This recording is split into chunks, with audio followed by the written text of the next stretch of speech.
Kapatid, pagod ka na ba sa traffic, gastos at mabilis na buhay dito sa syudad? Alam mo ba na may wais at swak na budget na negosyo sa probinsya na pwede kang kumita at mabuhay ng tahimik? Ano ba yan? Pag-usapan natin to. Hi there mga ka-budgetarian, this is Chinkitan, your pambansang wealth coach.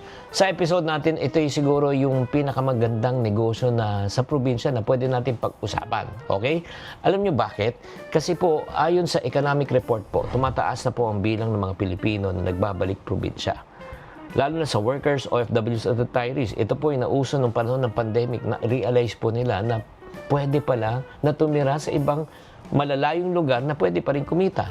Ang kagandahan po, ang advantage po niyan, pag nagbalik probinsya, mas mababa ang renta, mababa ang cost of living, malaki po ang espasyo, malapit pa sa pamilya. Katulad ng kaibigan ko, dati po nandito sila, ngayon po nasa Bacolod na po sila. Ang sinasabi nga nila, napakabagal daw ng panahon sa Bacolod kasi nga lahat doon, walang traffic, chill ang tao, di ba? Mabilis puntahan ng mga lugar. Kaya nga, pwede ka rin mag-start ng business kahit na maliit na puhunan. So, ano po itong mga magandang negosyo na sa probinsya? Una, yung tinatawag nating sari-sari store na level up 2.0.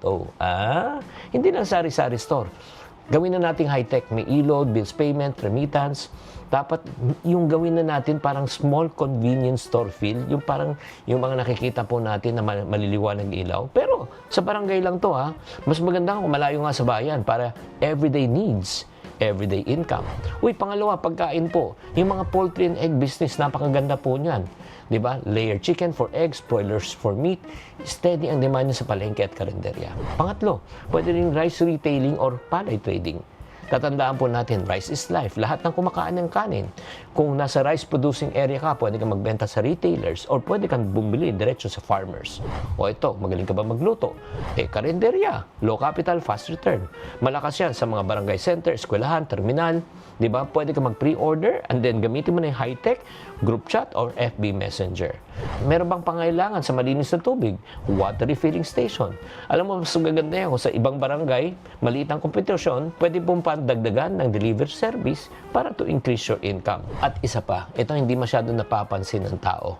Diba? Ang kagandahan po dito, pwede kang maggulayan, magtilapia farming, mag-mushroom growing. May market yan, oo, at pwede mo pa ibenta online. And last but not the least, lalo pag nasa probinsya ka, usong-uso na yung tinatawag na freelancing and work from home. Meron ka bang skills? Marunong ba ka magsulat? Pwede ka mag-admin? Pwede ka mag-set ng appointment? Pwede ka maging closer ng mga pagbebenta sa mga ibang kumpanya. Nako, ang dami na pong opportunity right now sa probinsya. Kaya hindi mo kailangan ng milyon para magsimula ng negosyo sa probinsya. Kailangan mo lang ng tamang kaalaman, tamang karunungan, at tamang diskarte. Sana nakatulong tong episode na ito para magbalik probinsya ka. Tatandaan, tamang karunungan, tamang disiplina ang susi sa pagyaman.